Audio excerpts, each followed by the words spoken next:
Um, thank you for coming through to ask about Nyaya. Ndatongoshokekana, waking up in the morning and social media was blazing with screenshots from BJB, from Leo Brown, the guy who took me to Tanzania for acting. And I was even shocked with the statement that he wrote there that we terminated the contract because I was unprofessional. And pandazviona ndaseka because it's been a month now since I came back from Tanzania, and I had decided not to say anything about it, though I had a lot to say. But I just said, you know what, some things I should just let them slide. But this popped out and I am forced to respond. Though I had said I'm not going to respond, but you guys, you came to my house and there's no way I will chase you out to say Vaipanap and this could have respond. Let me respond. To start with BJ Munu, like I said before, Kambo Zimbabwe, and what he wanted to do failed. Then he went back to his country. Then Vazo appeared years later. Actually, we're doing a movie, Wara Wara, with so many artists. Before Aitomboda Kuitanana Demarco, of which I think they did not agree money-wise. Then he told me, no, that Kuti Mushandena Awilo, because Awilo is one of his best friends, and yourself from Zimbabwe, since you helped me before. Then I agreed. Then there was a contract. And like he promised, and the contract stated that then the rest years will pay this one after the production. So yes, he paid for my flight. Of course, every artist who goes out or who is called somewhere or invited somewhere, married no fana kubva kune vatidedza. So it's an obvious case that he pays for flights and accommodation and then Maria duye basa. So I trusted him as munhu wandaimboona kunge munhu anoshandika naye. So I agreed and I went to Tanzania vakatonditambirawo zvakanaka. So when I got there, I was the first to arrive because akanga futandivimbisa kuti when you get to Tanzania uchanoita mashows because the Zimbabwean community is big and is everywhere. And I know I've got my fans from Tanzania, so I was like, no, Mai Titi, come early so that uite show ne Zimbabwean community ili kuno ku Tanzania. I will host everything. So I went earlier than every other artist and got part of the movie. So when I got there, that's when the president died, so we had to postpone my show for a bit. Then it was a continue, but mazuanga ataro kuti musaite ma shows because Magufuli has passed away. Akadarika, then BJ was just like kutsika no, now let's focus on the production. So show yakabva yangoregedza kuitwa. So ndakagara takamirira Awilo ndiye akazoita kuti last kuuya, maybe because of mari, because pandakatanga kugara ikoko ndakatanga kunyatsonotisa kuti BJB munhu wekuti he seems like munhu ane mari because he works nema celebrities, ane mazita makuru. So according to zvatinoona techitaiwa munhu yane mari ende tichapiwa mari ende tikuita mari sema artist. We trusted him because of his profile, but ndakatanga kuona kuti no, this person hana mari because Awilo akatononoka kuuya nenyaya yekuti aitsvaga mari yekuti abhadharire Awilo mari yendege.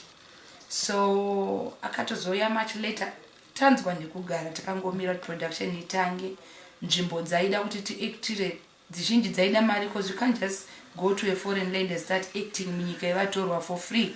People need money. Even vanhu vaunoisa mu broadcast yacho, they want money, and BJ aingoda zvinhu zvemahara. And ndakazosvika papoint yekuti pakauya Awilo, he had also promised me a collaboration with Awilo and a lot of artists from Tanzania vaiklaima kuti no anotaura nawo. Pandakazoona kuti iri ranga ritori skill rekuda kutondibira in a way because pakasvika Awilo, then I was like, no, I want a collaboration. He was like, you have to give me $10,000 US. And I'm thinking, okay, this is the person wandrugu ektanai, someone I'm talking to every day. Then I have to pay $10,000 really and kuri kunzi kumbhadhara yes munhu kana achida collaboration nemunhu anobhadhara but I just thought 10,000 that's a lot for someone like Awilo because tikatarisa Awilo he was a legend yes that much hatingapikisane nazvo but munhu kuti anga azorora muindustry like that zvekuti haifanira kuti in that manner yekuti titomupa 10,000 because now tikatarisa vanhu vari kunyatsorira ndiana Koffi Olomide, Diamond Platnumz, those are the people vekuti unoti yes these are the people, these are the happening people. So I just thought since tiri one big happy family we are going to do this collaboration tisinga-chargeani. So I started asking BJ like Maria makati promise and nothing was coming. Then anga kabhadhara kuvilla kwataigara. The food we ate, we were like ma-artists akawanda Mai Titi, of which you know what happens when vanhu vakaungana, a lot of disagreements. Chikafu chaicho ndakasvika pakucomplaina painzi sadza nebeans, makuseni sadza nebeans, maskati sadza nebeans. It was like one meal and some of us in I'm not used to that kind of life. Ndakapesera ndakupota ndichitengera KFC for me to survive. Because he couldn't afford what we eat. He couldn't afford a proper meal. The only person wakakwanisa kukoshesa is Awilo waigarisa motel yaibhadharwa $500 per night. Yet all of us were staying in a villa. Awilo ndiye angakaiswa kwake ega. So many people started disagreeing in the house. I'm not the only one who pulled out. No one was fired. I pulled out. And the other guys also pulled out because of the situation. So pakatanga kuitika zvakawanda, especially when Awilo arrived. Pakatanga kuita kuchinjana kwemakadzi, kwevasikana vachiendeswa kuhotel, different types vachichinjaniswa. Pakatanga kuitika zvinhu zvisinganzwisisike in the cast, amongst the people in the cast. Some things I don't even want to go deeper into because they are serious issues, of which inini semunhukadzi there's some things I condone. There are some things Chandotaura, I'm an advocate for women and I don't tolerate such behaviors, and I will not sit and watch women being used all in the name of trying to be famous or to make money. And I'm one of the women who cannot fall in a trap of being abused because ndikuda kuita mbiri or ndoda kusocialize nevanhu vane mbiri. We know the industry is dirty. I've been famous way before BJB. I'm even more famous than BJB. I made BJB known because most of my followers, no one knew about Leo Brown. Maybe Awilo, yes, because Munaka Boneta Kudara. But about BJB, it was me hyping him because I was trying to help a brother who promised to pay me back in return. But akatanga kundibvunza ma sponsors emu Zimbabwe vanhu vane mari vatingakwanise kuita reach out for the movie to progress. Ndakatoona kuti ndini kuda kutomorwa plus ma 10,000 ema collaboration. Akatomonditi 30,000 kuti ndimbe na Sean Paul, of which I can't do that just for one song. 30,000 ni mari yekuti ndogona kuvakaimba. Of course people are worth that, but not, you understand what I'm saying? So ndakangoona kuti izvi zvangova zvekumorana mari. Then we started disagreeing, and the rest of the stuff that I'm talking about izvozvo zvakuitika in the house yanga yakutoita unge Big Brother house.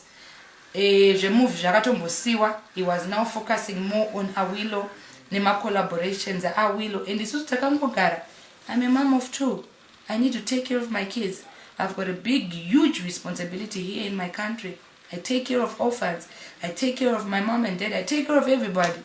Then ndogara kunyika yekunze nekuda kongonzi ndiri kuita mbiri o ndiri kutambana na Awilo. What am I getting from that? Nothing. Zero.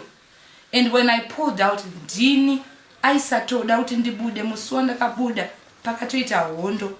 He was like, what about the production? What's going to happen? Where are we going to find another person? Blah, blah, blah, blah. Then I was like, no, nothing is moving. And what you are doing is so unprofessional.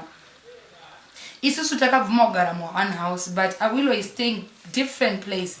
Maria urukuta una, you are wasting it on Awilo. 500 per night. A hotel, you know, the Ramadan. Like, honestly speaking, who does say? Trukudika sadza ne beans every day. Hatina kana cereal, hatina kana lunch is different. So I pulled out. of it ndikatofamba ndikatouya kuno, and I told them I've got audios that I can play, I've got messages dzandaivaisira vese ndikatombomuudza kuti no, zveu unprofessional zvazveu professional izvi muchiri kure nazvo. Next time tora macelebrity une enough money to fund for them. Don't use people and don't take women for granted. It's not every woman anofana kurara nemunhu to get to where they want to go. It's not every woman anofanira kuvhura makumbo kuti awane chaanoda. Some women are principled like that. I will never stoop that low to sleep with somebody because ndikuda kuita mbiri. And zvaaita izvi, I'm so disappointed because pandakauya ndinauda kutaura zvikawanda. But I think now it's time to take action because he started it. And I will take it further because all the proof I have it. And if he wants to fight, let him come. I'm ready. Even legally or illegal. Because in dear Anditanga, I was quiet. I was not saying anything. And I told myself, no, let me keep quiet. Because sometimes, maybe you are the one who's wrong. But when it comes to PJB production, that company is just so unprofessional. I would rather call him a criminal than a producer. I would rather call him an opportunist, a chancer, somebody who wants to make it through other people, somebody who uses people with big names to get to where he wants to be. And honestly, that's uncalled for. I'm still Mai Titi. I will still remain Mai Titi. Nothing will change me because big country loves me. My country people love me. They actually stood for me and I'm grateful for that because something that I was not expecting. So I just want to tell him, if he's looking out to BJ, don't underestimate or undermine the power of a woman, and don't think you can take advantage of women like that. What you did should be a lesson to you, because sometimes you mess with the people you don't know, very capable of doing it because you think you are big. Industry, you still got a lot to learn. As much as you say I'm not professional, I think you are worse than me. My conditions are professional. I'm on my books of professionalism.